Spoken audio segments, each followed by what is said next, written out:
कैसे आप सब? आई होप आप सब बहुत अच्छे होंगे। हम बात कर रहे थे भारतीय नागरिक सुरक्षा संहिता के बारे में, जिसमें हम सेक्शन 1 से 4 तक कवर कर चुके हैं।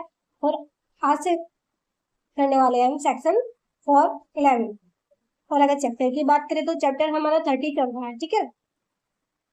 तो चलिए शुरू करते हैं। सेक्शन 411, मतभेद की दशा में परिक्रिया। इस तरह का कहने का मतलब है कि जब किसी मुकदमे या केस के दौरान के जो के बीच किसी फैसले पर असहमति मतलब मतभेद हो जाए, तब क्या तरीका अपनाया जाए, ठीक है। जहां कोई ऐसा मामला न्यायाधीशों की न्यायपीठ के समक्ष सुनाया जाता है और ऐसे न्यायाधीश राय के बारे में समान रूप से विभाजित है, वहां मामला धारा 433 द्वारा उद्बंधित रीति से विनिश्चित किया जाए। इसका कहने का मतलब यह है कि जब कोर्ट में कोई मामला एक से ज्यादा जजों की टीम के सामने सुनवाई के लिए आता है कि फैसला सुनाते समय जजों की राय बराबर बराबर बढ़ जाती है। जैसे एक में से एक जज कहाँ है, हाँ, और एक जज कहता है ना, ठीक है। जब जजों के बीच ऐसी खाई या मतभेद हो जाता है तो उस केस का अंतिम फैसला धारा 433 में दिए गए नियमों के तहत किया जाए, ठीक है। इस पूरे सेक्शन का कहने का मतलब ये है कि अगर किसी कोर्ट में मामला सुन रही जजों की राय आपस में आधी आधी बढ़ जाए और कोई एक ऐसा नतीजा न निकल पाए जिससे तो केस का फैसला अटका नहीं रहेगा, उसे सुलझाने के लिए धारा 433 के नियमों का पालन करके अंतिम निर्णय किया जाएगा, ठीक है। अब बात करते हैं सेक्शन 412 के बारे में। उच्च न्यायालय की पुष्टि के लिए प्रस्तुत मामलों में परिक्रिया। इसका मतलब यह है कि जब सेशन कोर्ट किसी अपराधी को फांसी की सजा सुनाता है तो कानून उस पर उच्च न्यायालय की अंतिम मोहर लगनी जरूरी होती है। यह धारा उसी के बारे में बताती है, ठीक है। मृत्यु दंड की पुष्टि के लिए उच्च न्यायालय को सेशन न्यायालय द्वारा प्रस्तुत मामले में उच्च न्यायालय द्वारा पुष्टि के आदेश या अन्य आदेश के दिए जाने के पश्चात उच्च न्यायालय का समुचित अधिकारी विलंब के बिना आदेश की प्रतिलिपि या तो भौतिक रूप से या इलेक्ट्रॉनिक साधनों के माध्यम से उच्च न्यायालय की मुद्रा लगाकर और अपने फर्जी हस्ताक्षरों से अनुप्रमाणित करके सेशन न्यायालय को भेजेगा।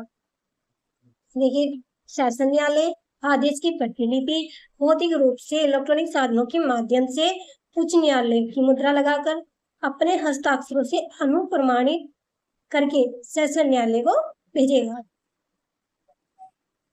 इस सेक्शन का कहने का मतलब यह है कि सेशन कोर्ट द्वारा दी गई फांसी की सजा को जब हाई कोर्ट में भेजा जाता है तो हाई कोर्ट उस पर फैसला लेता है, या तो सजा को सही ठहराता है मतलब पुष्ट करता है, सजा घटाता है या खर्च कर देता है। फैसला आने के बाद हाई कोर्ट का संबंधित अधिकारी बिना किसी देरी के उस फैसले पर आगे की कार्रवाई करे। हाई कोर्ट के उस फैसले आदेश की फोटोकॉपी तैयार की जाएगी, ठीक है। उसके बाद आदेश की प्रति को या तो हार्ड कॉपी मतलब कागज पर पेन कागज द्वारा या डिजिटल इलेक्ट्रॉनिक माध्यम मतलब ईमेल आदि से भेजा जाएगा, ठीक है। उसके बाद आदेश की उस कॉपी पर हाई कोर्ट की आधिकारिक सील मतलब स्टैंप लगाई जाएगी और अधिकारी अपने पद के आधिकारिक हस्ताक्षर करके उसे प्रमाणित करें, ठीक है। आगे यह सारी औपचारिकताएं पूरी करने के बाद फैसला वापस इसी सेशन कोर्ट को भेज दिया जाएगा जिसने शुरुआत में सजा सुनाई, ठीक है। इस सेक्शन का कहने का मतलब यह है कि हाई कोर्ट जब फांसी की सजा वाले किसी मामले में अपना अंतिम फैसला सुना देता है तो उस फैसले की प्रमाणित कॉपी पर हाई कोर्ट की सील और हस्ताक्षर लगाकर बिना किसी देरी के वापस सेशन कोर्ट को भेज दिया जाता है ताकि आगे की कार्रवाई की जा सके, ठीक है। यहाँ पर हमारे 30 चैप्टर कंप्लीट हो चुके हैं और अब हम शुरू करने वाले हैं चैप्टर 31, अध्याय 31 अपीलें। धारा 413, जब तक अन्यथा उपबंधित न हो किसी अपील का न हो। यह धारा बताती है कि जब तक अन्यथा उपबंधित न हो किसी अपील का न होने का मतलब है कि कोर्ट के हर फैसले के खिलाफ अपने आप अपील करने का अधिकार नहीं होता। अपील केवल तभी की जा सकती है जब कानून में स्पष्ट रूप से उसकी अनुमति दी गई है, ठीक है। दंड न्यायालय के किसी निर्णय या आदेश से कोई अपील इस संहिता का या तत्समय प्रवर्तित किसी अन्य विधि द्वारा जैसा उपबंधित हो उसके सिवाय नहीं होगी। इसका कहने का मतलब यह है कि दंड न्यायालय के निर्णय या आदेश से अपील मतलब किसी आपराधिक अदालत के फैसले के खिलाफ आप केवल तभी ऊपर की अदालत में जा सकते हैं जब इस कानून मतलब इस संहिता में या किसी अन्य लागू कानून में इसका विशेष प्रावधान लिखा हो। ठीक है, परंतु पीड़ित का अधिकार पीड़ित को न्यायालय द्वारा किसी अभियुक्त को दोषमुक्त करने वाले किसी आदेश कम अपराध के लिए दोषित करने वाले या अपर्याप्त प्रतिकर अधिरोपित करने वाले आदेश के विरुद्ध अपील करने का अधिकार होगा। इसका कहने का मतलब यह है कि खास अपवाद है जो पीड़ित व्यक्ति को अपील करने का अधिकार देता है। मतलब अगर कोर्ट आरोपी को बेकसूर बताकर बरी कर देता है तो पीड़ित इसके खिलाफ ऊपर की अदालत में अपील कर सकता है। ठीक है, ऐसे अपील उस न्यायालय में होगी जिसमें ऐसे न्यायालय की दोषियों के आदेश के विरुद्ध मामूली तौर पर अपील होती है। कहने का मतलब यह है कि कम अपराध के लिए दोषित करने पर मतलब अगर आरोपी ने बड़ा अपराध किया था लेकिन कोर्ट उसे किसी बहुत छोटे हल्के अपराध की सजा देती है तो भी पीड़ित अपील कर सकता है। ठीक है, अगर कोर्ट द्वारा पीड़ित को दिया गया मुआवजा बहुत कम तय किया गया है तो वह इसके खिलाफ भी अपील दायर कर सकता है। पीड़ित व्यक्ति अपनी यह अपील उसी ऊपर की अदालत में करेगा जहां उस निचली अदालत के आम फैसले के खिलाफ अपील की जाती है। ठीक है, इसके सार को देख लेते हैं। अपील केवल विधि द्वारा उपबंधित होने पर ही होगी परंतु पीड़ित को विशेष परिस्थितियों में अपील का अधिकार प्राप्त होगा।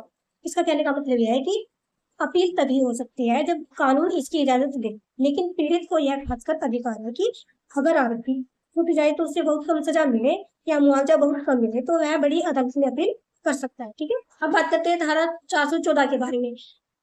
परिशांति कायम रखने का सदाचार के लिए प्रतिभूति अपेक्षित करने वाले या प्रतिभूति स्वीकार करने से इनकार करने वाले या अस्वीकार करने वाले आदेश से अपील।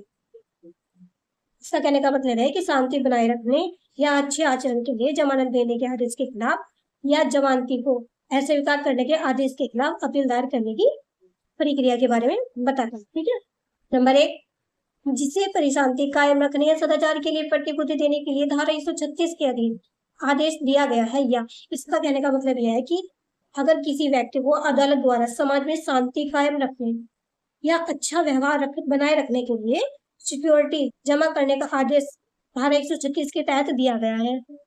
नंबर 2, जो धारा 140 के अधीन प्रतिभूति स्वीकार करने से इनकार करने या उसे अस्वीकार करने वाले किसी आदेश से व्यथित है।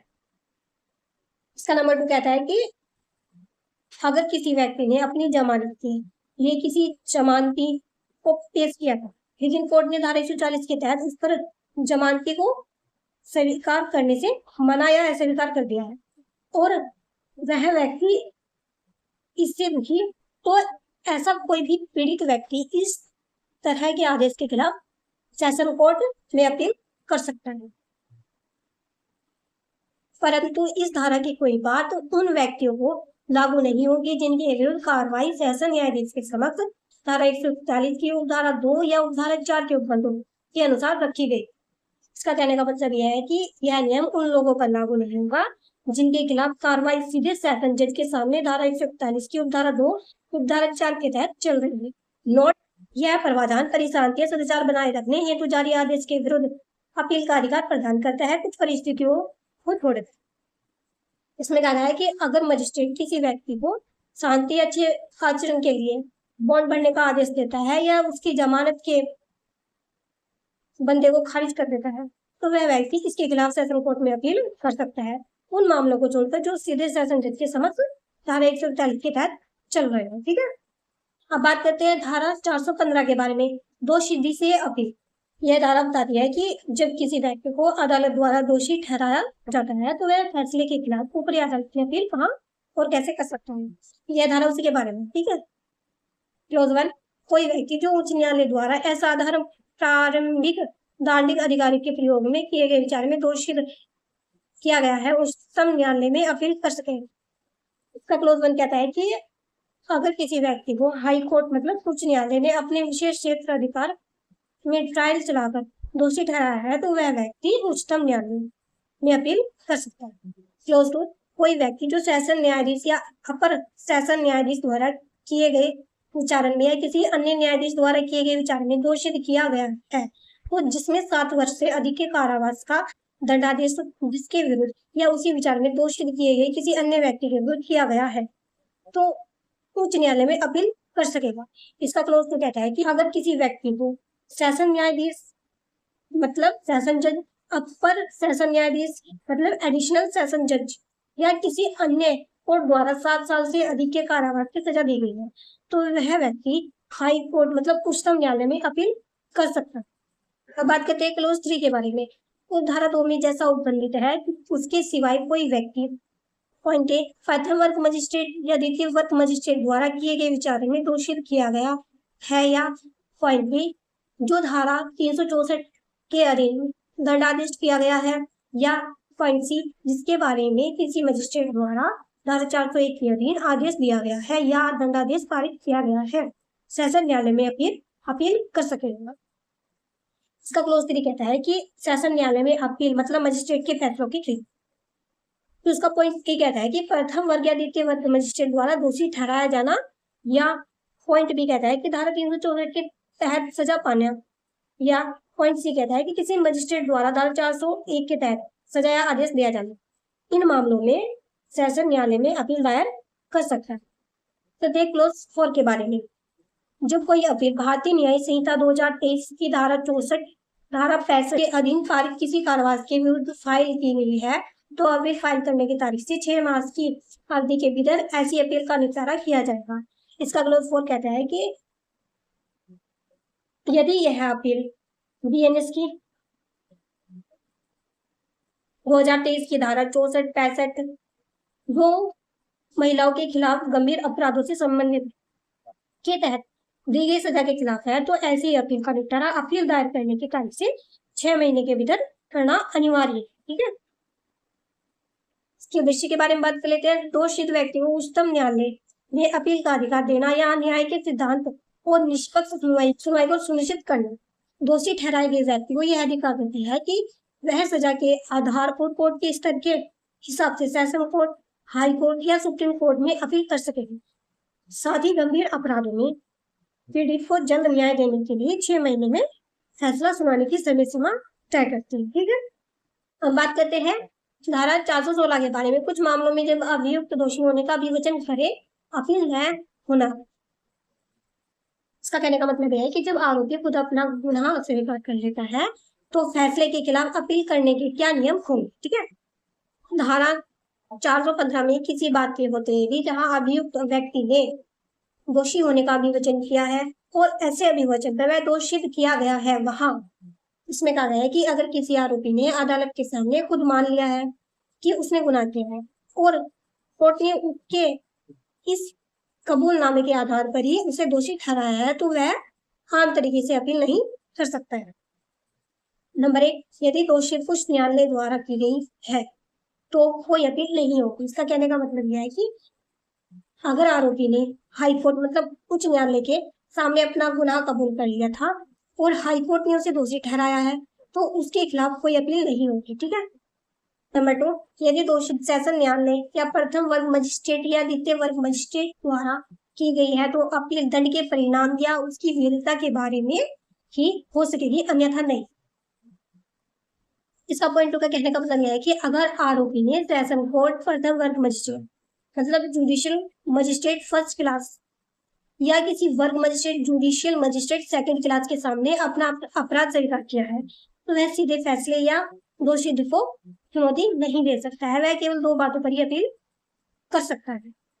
पहली यह है कि दी गई सजा की मात्रा, जैसे बहुत ज्यादा सजा देना। ठीक है, दूसरा यह है कि कानूनन जो सजा दी गई है वह वैध मतलब लीगल है या नहीं। ठीक है, इस सेक्शन का पूरे का कहने का मतलब ये है कि अगर कोई व्यक्ति खुद कोर्ट में मान लेता है कि उसने गुनाह किया है, तो वह बाद में मुकर कर यह नहीं कह सकता है कि वह बेकसूर है। हाई कोर्ट के मामले में कोई अपील नहीं मिलेगी और अन्य कोर्ट में वह सिर्फ यह सवाल उठा सकता है कि उसे कानून से ज्यादा या गलत तरीके से सजा दी गई है। ठीक है, अब बात करते हैं धारा 417 के बारे में, छोटे मामलों में अपील।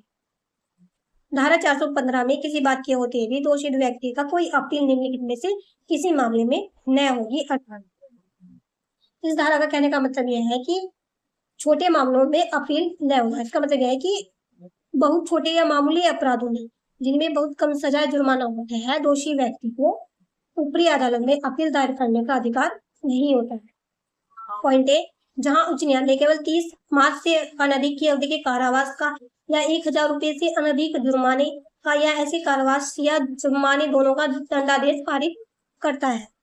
इसका पॉइंट ए कहता है कि उच्च न्यायालय मतलब हाई कोर्ट, अगर हाई कोर्ट केवल 3 महीने या उससे कम की जेल या 1000 या उससे कम का जुर्माना या दोनों की सजा सुनाता है तो उसकी अपील नहीं होगी। ठीक है। पॉइंट बी, जहां सेशन न्यायालय केवल 3 माह से अनधिक की अवधि के कारावास या 200 रुपए से अनधिक जुर्माने का या ऐसे कारावास और जुर्माने दोनों का दंडादेश पारित करता है। इसका पॉइंट बी कहता है कि अगर सेशन कोर्ट केवल 3 महीने या उससे कम की जेल मतलब 200 या उससे कम का जुर्माना या दोनों की सजा सुनाता है तो इसकी अपील नहीं है। पॉइंट सी, जहां प्रथम वर्ग मजिस्ट्रेट केवल 100 रुपए से अनधिक जुर्माने का दंडादेश पारित करता है। इसका पॉइंट सी कहता है कि अगर मजिस्ट्रेट फर्स्ट क्लास केवल 100 रुपए या उससे कम के जुर्माने की सजा सुनाता है तो इसकी अपील भी नहीं होती। ठीक है। पॉइंट डी, जहां संक्षिप्त विचारित किसी मामले में धारा 283 के अधीन कार्य करने के लिए सशक्त मजिस्ट्रेट केवल 200 रुपए से अनधिक जुर्माने का दंडादेश पारित करता है। इसका पॉइंट ये कहता है कि अगर संक्षिप्त सुनवाई मतलब समरी ट्रायल में मजिस्ट्रेट केवल 200 या उससे कम के जुर्माने का आदेश देता है तो उसकी अपील नहीं होगी। यदि ऐसे किसी दंडादेश के साथ कोई अन्य दंड मिला दिया गया है तो ऐसे किसी दंडादेश के विरुद्ध अपील की जा सकेगी, किंतु यह केवल इस आधार पर अपील न हो जाए कि इसमें कहा गया है कि अगर इन छोटी सजाओं के साथ कोई अन्य शर्त या आदेश जुड़ा है तो अपील की जा सकती है। हालांकि केवल नीचे दिए गए कारणों के आधार पर कोई मामला अपील योग्य नहीं होगा। नंबर 1, दोषी व्यक्ति को परिशांति कायम रखने के लिए प्रतिभूति देने का आदेश दिया है। इसमें कहा है कि अगर आरोपी को सजा के साथ साथ समाज में शांति बनाए रखने के लिए सिक्योरिटी बॉन्ड मतलब प्रतिभूति जमा करने का आदेश दिया गया है तो वह अपील नहीं होगा। ठीक है। नंबर 2, जुर्माने में व्यतिक्रम होने पर कारावास के निर्देश को दंडादेश में सम्मिलित किया गया है या इसका पॉइंट कहता है कि अगर जुर्माने न देने की स्थिति में एक्स्ट्रा जेल का आदेश दिया गया है तो वह अपील नहीं होगा। नंबर 3, उस मामले में जुर्माने का या एक से अधिक दंडादेश पारित किया गया है यदि अधिरोपी जुर्माने की कुल रकम उस मामले के संबंध में इसके निर्दिष्ट रकम से अधिक नहीं है। इसका पॉइंट भी कहता है कि अगर मामले में एक से ज्यादा जुर्माने लगाए गए हैं लेकिन उनका कुल जोड़ ऊपर बताई गई तय सीमा जैसे 1000 या 200 से अधिक नहीं है, ठीक है, तो वह अपील नहीं होगी। नोट, उपरोक्त मामलों में अपील नहीं होगी जब तक कि उपयुक्त परंतु में दी गई स्थितियों में से कोई लागू नहीं हो। इसमें कहा गया है कि बहुत छोटे मामलों और मामूली सजाओं जैसे कम समय की जेल या बहुत कम जुर्माना में अदालतों का समय बचाने के लिए अपील की अनुमति नहीं दी जाती है। ठीक है, जब तक कि मामला कानून द्वारा दिए गए विशेष अपराधों में न आता हो, जो मैंने अभी मामले बताए जब तक उनमें न आता हो तो वह अपील नहीं। ठीक है, अब बात करते हैं धारा 418 के बारे में। राज्य सरकार द्वारा दंडादेश के विरुद्ध अपील। यह धारा बताती है कि जब राज्य या केंद्र सरकार को लगता है कि कोर्ट ने अपराधी को अपराध के मुकाबले बहुत कम सजा दी है तो सरकार सजा बढ़ाने के लिए कैसे और कहाँ अपील करेगी, यह धारा वही नियम बताती है। ठीक है, क्लॉज 1, उप धारा 2 में जैसा उपबंधित है उसके सिवाय राज्य सरकार उच्च न्यायालय से भिन्न किसी न्यायालय द्वारा दिए गए विचार में दोषी के किसी मामले में लोक अभियोजक को दंडादेश की अपर्याप्तता के आधार पर उसके विरुद्ध अपील प्रस्तुत करने का निर्देश दे सकेगी। इसका क्लोज 1 कहता है कि राज्य सरकार अपने सरकारी वकील मतलब लोक अभियोजक को सजा बढ़ाने के आधार पर अपील दायर करने का निर्देश दे सकते हैं। तो इसका पॉइंट ये कहता है कि सेशन न्यायालय में यदि दंडादेश किसी मजिस्ट्रेट द्वारा पारित किया जाता है, इसके पॉइंट में कहा है कि यदि सजा किसी मजिस्ट्रेट ने सुनाई है तो अपील सेशन न्यायालय में होगी। पॉइंट भी कहता है कि उच्च न्यायालय में यदि दंडादेश किसी अन्य न्यायालय द्वारा पारित किया जाता है, इसका मतलब है कि यदि सजा किसी अन्य अदालत में सुनाई है तो अपील उच्च न्यायालय मतलब हाई कोर्ट में होगी।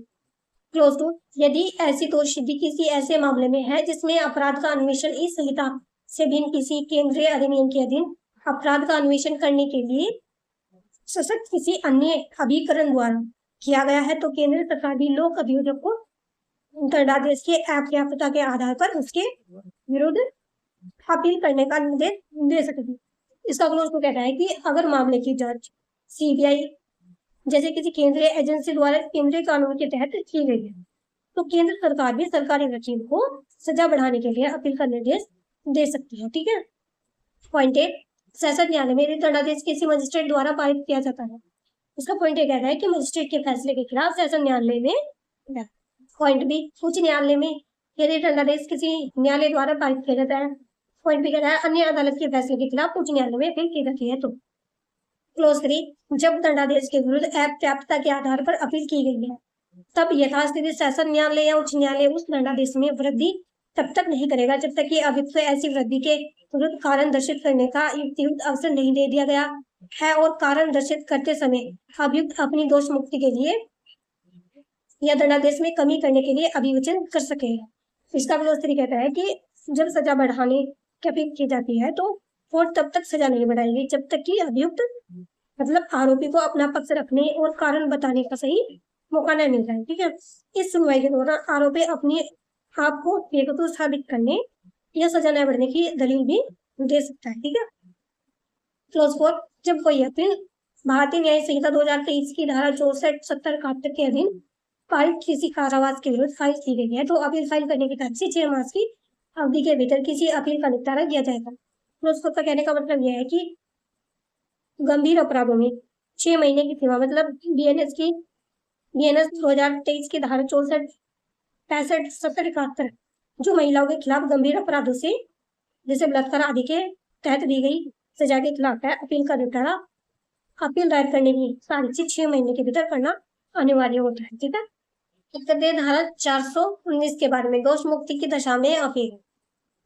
इस धारा का कहने का मतलब यह है कि जब कोर्ट किसी आरोपी को बेकसूर मानकर छोड़ मतलब बरी कर देती है तो उस फैसले के खिलाफ सरकार या शिकायतकर्ता अपील कहाँ और कैसे दायर कर सकते हैं। ठीक है।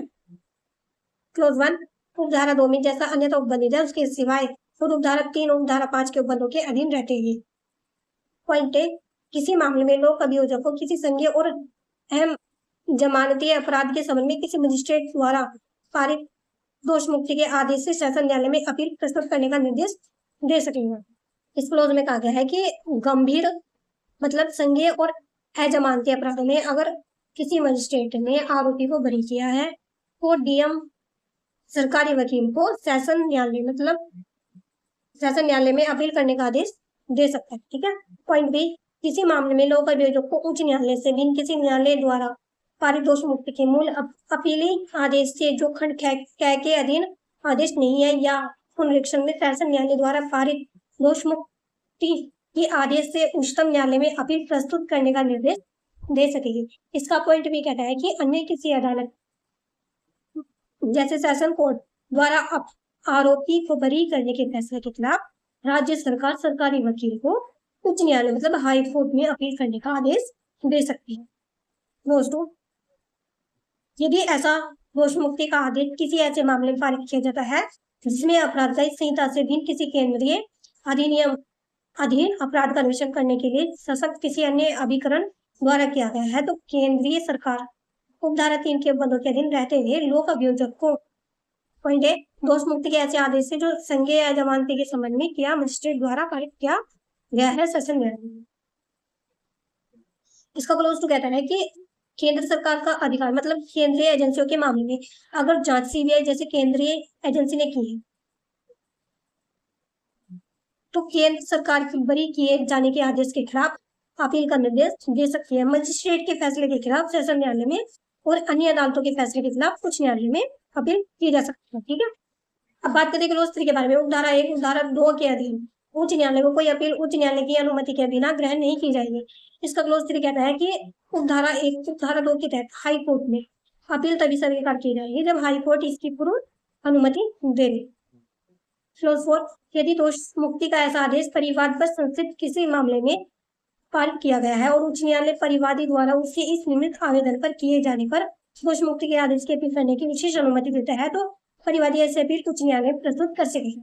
इसका क्लोज 4 कहता है कि अगर केस किसी निजी शिकायत पर दर्ज हुआ था और आरोपी बरी हो गया है तो शिकायतकर्ता हाई कोर्ट से विशेष अनुमति मांगकर बरी किए जाने के फैसले के खिलाफ हाई कोर्ट में अपील कर सकता है। ठीक है, अब बात करते हैं क्लोज 5 के बारे में। दोष मुक्ति के आदेश से अपील करने की विशेष अनुमति दिए जाने के लिए उपधारा 4 के अधीन कोई आवेदन उच्च न्यायालय द्वारा उस दशा में जिसमें परिवादी लोक सेवक है उस दोष मुक्ति के आदेश की तारीख से संगत 6 माह की समाप्ति के पश्चात हो प्रत्येक अन्य दशा में गणित 60 दिन की समाप्ति के पश्चात ग्रहण नहीं किया जाएगा। इसका क्लोज 5 कहता है कि निजी शिकायतकर्ता को विशेष अनुमति के लिए आवेदन तय समय सीमा में करना हो। अगर शिकायतकर्ता लोक सेवक है मतलब बरी होने की तारीख से 6 महीने के भीतर करना होगा, बरी होने की तारीख से 60 दिन के भीतर करना होगा। ठीक है, अब बात करते हैं क्लोज 6 के बारे में। यदि किसी मामले में दोष मुक्ति के आदेश से अपील करने की विशेष अनुमति दिए जाने के लिए उपधारा 4 के अधीन कोई आवेदन नामंजूर किया जाता है तो उस दोष मुक्ति के आदेश से उपधारा 1 के अधीन या उपधारा 2 के अधीन कोई अपील नहीं होगी। इसका क्लोज 6 कहता है कि अगर हाईकोर्ट उपधारा 4 के तहत किसी शिकायतकर्ता की विशेष अनुमति मतलब याचिका को नामंजूर कर देता है तो उस मामले में बरी किए जाने के खिलाफ उपधारा 1 उपधारा 2 के तहत भी कोई अपील नहीं हो सकेगी। ठीक है, अब बात करते हैं धारा 420 के बारे में। कुछ मामलों में उच्च न्यायालय द्वारा दोषित किए जाने के विरुद्ध अपील। यह धारा बताते हैं कि अगर किसी व्यक्ति को निचली अदालत में बरी कर दिया था लेकिन हाई कोर्ट में उस फैसले को पलटकर बड़ी सजा दे दी तो उसे सुप्रीम कोर्ट मतलब उच्चतम न्यायालय में अपील करने का अधिकार कैसे मिलता।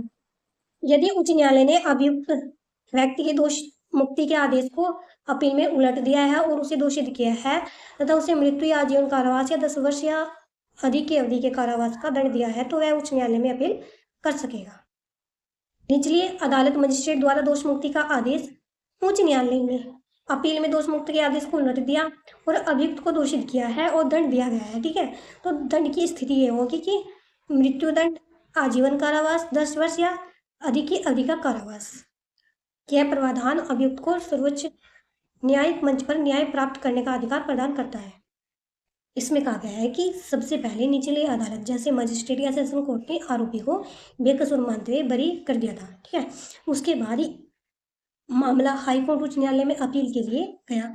हाई कोर्ट ने निचली अदालत के फैसले को पलट दिया। हाई कोर्ट ने आरोपी को दोषी ठहराया और उसे सजा सुना दी। उसके बाद अगर हाई कोर्ट ने फैसला पलटकर आरोपी को निम्नलिखित में से कोई भी सजा दे दी है, जैसे मृत्यु दंड हो गया, फांसी की सजा, ठीक है, आजीवन कारावास मतलब उम्र कैद, 10 वर्ष से अधिक की जेल, तो ऐसी स्थिति में दोषी व्यक्ति को यह अधिकार मिलता है कि वह सीधे देश के किसी सबसे बड़ी अदालत मतलब उच्चतम न्यायालय में अपील दायर कर सकता है। ठीक है, इस सेक्शन का पूरे का कहने का मतलब यह है कि अगर कोई व्यक्ति निचली अदालत से बेकसूर छूट गया था लेकिन हाईकोर्ट ने उसे दोषी मानकर फांसी, उम्र कैद या 10 साल से ज़्यादा की जेल सुना दी है तो वह अपनी सजा के खिलाफ सुप्रीम कोर्ट में अपील कर सकता है। यह नियम आरोपी को इंसाफ पाने का अंतिम मौका होता है। ठीक है, आज की वीडियो में इतना ही। वीडियो को लाइक कीजिए, कमेंट कीजिए, शेयर कीजिए और चैनल को सब्सक्राइब कीजिए। Thank you.